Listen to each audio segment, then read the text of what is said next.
여러분 안녕하십니까, 진성호입니다. 오세훈 시장이 후보 시절, 그러니까 나경원 전 의원과 경쟁해서 국민의힘 후보가 되고, 또 안철수 국민의당 대표와 경쟁해서 야권 단일화 후보가 되고, 또 민주당의 박영선 후보와 본선에서 경쟁해서 결국 서울시장이 될 때까지 치열한 경쟁 속에서 내놓은 말 중에 하나가 바로, 나는 바로 당선된 직후부터 현장에 투입할 수 있는, 바로 당일 근무할 수 있는 서울시장 후보라는 것이었습니다. 그런데 그게 실제 실행되고 있습니다. 지금 서울시청에 비상이 걸렸습니다. 오세훈 시장 8일날 첫 출근을 했습니다.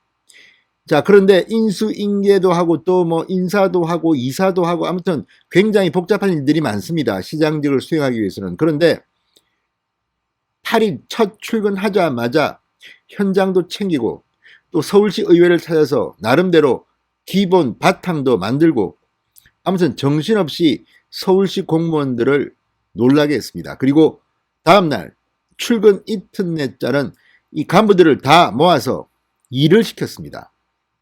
자, 코로나19 관련해서 긴급회의를 열고 서울시만 할 수 있는 서울시 맞춤형 매뉴얼을 만들 것을 주문했습니다. 그러면서 현장을 다니기 시작했습니다. 코로나19 현장입니다. 오 시장은 현장 책임자, 현장 실무자들을 많이 만나서 대화를 하기 시작했습니다.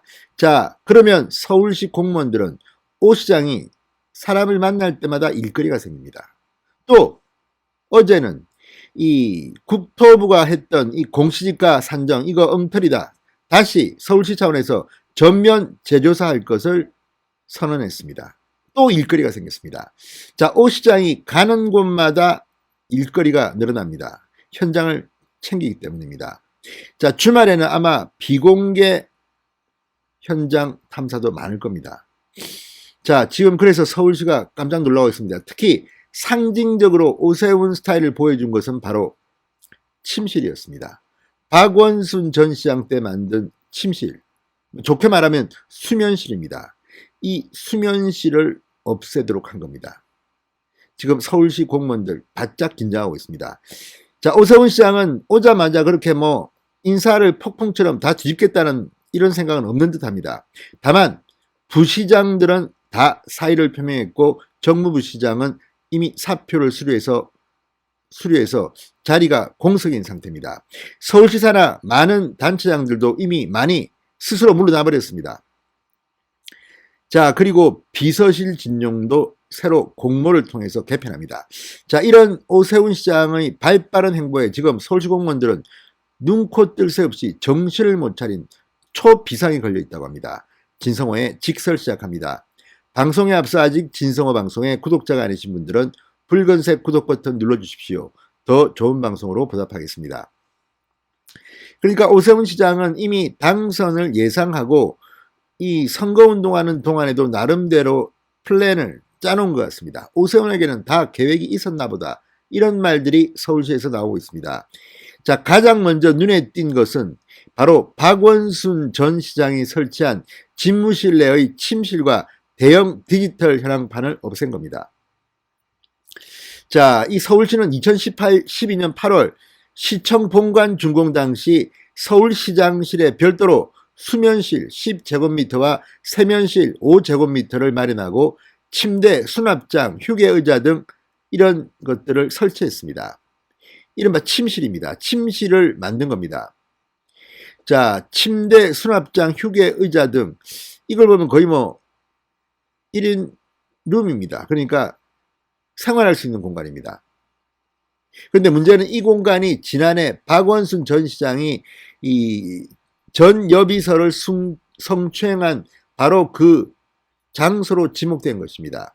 당시 일부에서는 집무실에 왜 저런 공간이 있어야 하나 이런 비판도 나왔습니다.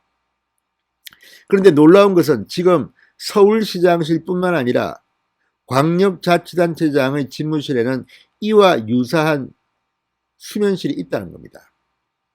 어쩌면 뭐 필요할 수도 있습니다. 그 뭐 야근을 매일 하고 한다면 좀 편하게 지내라고. 그러나 이건 정신 상태의 문제일 수도 있습니다.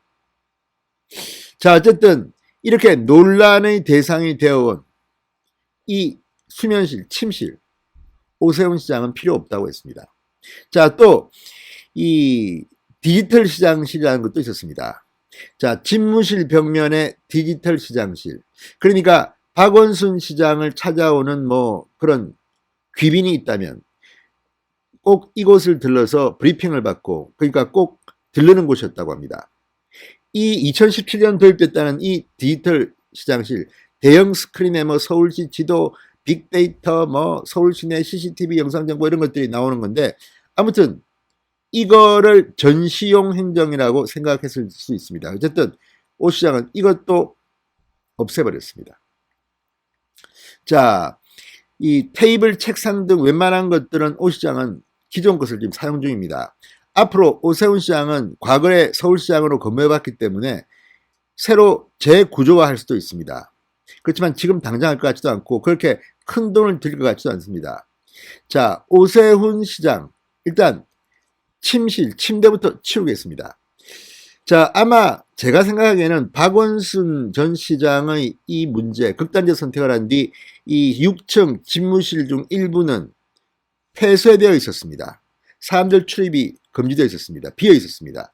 따라서 아마 박원순 전 시장이 사용하는 침대는 그 전에 이미 치웠을 가능성도 높습니다. 문제는 오세훈 시장이 새로 오면서 5일쯤, 선거하기 이틀 전쯤부터 이 폐쇄를 풀었습니다. 시장실 문이 열린 겁니다. 그리고 새로운 시장을 맞을 준비를 합니다. 그게 오세훈이든 박영선이든 누가 와도 새로 시작을 해야 됩니다. 그런데 그렇게 되면 수면실이 필요하지 않느냐. 그러니까 오세훈 시장에게 아마 주변에서는 그렇게 권유를 했다고 합니다. 재난 발생 등 24시간 대기가 필요한 상황이 올 수가 있다. 그때를 대비해서 침대가 필요하지 않겠느냐는 의견도 나왔다고 합니다. 그러나 오세훈 시장은 필요 없다. 침대 치워. 이렇게 지시한 것으로 알려졌습니다.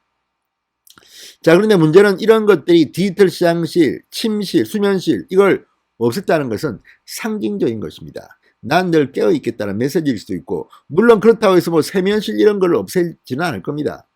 다만 지금 이미 만들어진 것들을 일부러 없애면 이것도 또 새로운 뭐 리모델링 비용 들고 하기 때문에 공간은 그대로 남아있겠지만 다른 용도로 활용하겠죠. 그리고 뭐 이런 침대, 이런 침실이 아니라 그냥, 아니 요새 뭐 라꾸라꾸 침대도 있고 또 1인용 길게 누워 쓰는 의자도 있어. 저도 뭐 하나 갖고 있습니다.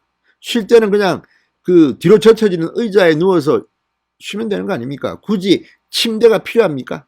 침대가 있으면요, 잠을 자더라도 휴식을 취하더라도 그냥 딴 생각이 들고 그냥 푹 자버립니다. 그냥 여기가 내 잠자리가 아니라는 생각을 해야 됩니다. 시장 집무실은 일하는 곳입니다. 필요해서, 아니 쉴 공간은 필요합니다. 그렇다면 그런 라꾸라꾸 침대든 또는 뭐 1인용 이렇게 쉬는 침대 뒤로 젖히는 거 있지 않습니까? 뭐 이발소용 침대라, 이발소용 의자라는 말도 있지만 그런 것들이 있으면 충분히 휴식은 취할 수 있는 겁니다. 다만 마음 자세가 좀 달라집니다. 침대, 큰 침대가 있으면요. 자, 어쨌든 이런 것들을 보면 서울시는 긴장할 수밖에 없습니다. 오세훈이 움직이면 일이 생긴다. 그리고 오자마자 직원들한테는 내 옛날에는 좀 그래 빡세게 돌렸는데 이번에는 안 그렇게 뭐 이런 취지의 발언도 했다고 합니다.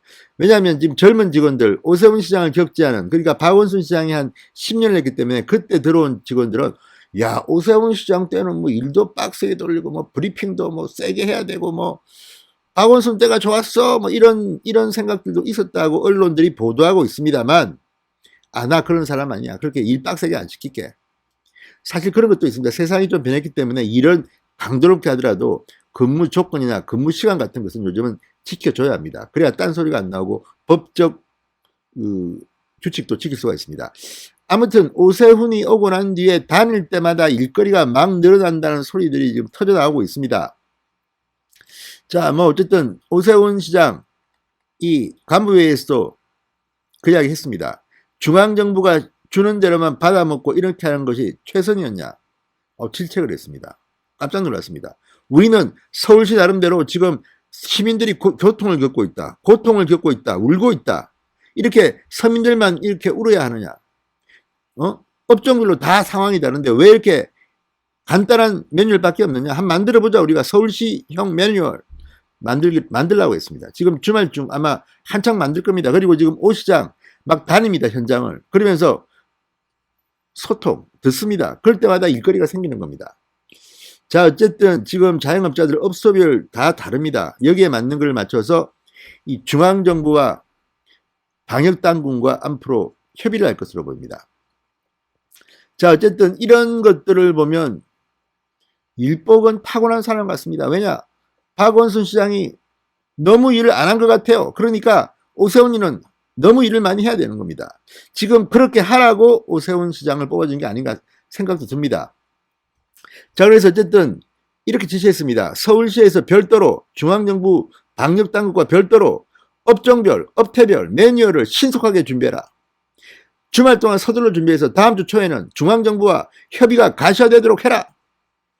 다닐 때마다 일거리가 생깁니다. 자, 어쨌든 지금 코로나19 확산세가 심상치 않습니다. 서울이 특히 그렇습니다. 그렇다면 중앙정부의 매뉴얼을 따르되 우리도 나름대로 준비하자는 겁니다. 자, 뿐만 아니라 지금 부동산과 관련해서는 아마 다음 주 중 중앙정부와 전쟁이 날 것 같습니다. 지금 공시가 문제도 그렇고 재조사를 한다 그러면 국토부가 반발할 게 뻔하고 아무튼 여기저기서 부딪히는 소리가 납니다. 국무회의에 오세훈 시장이 들어와서 어떤 발언을 할지도 주목됩니다. 자, 오세훈 시장이 중앙정부와 서울시 의회와 붙기 위해서는 공무원들이 준비를 잘해야 됩니다. 결국 일이 많아지고 있다는 겁니다. 신성호의 직설이었습니다. 여러분 감사합니다.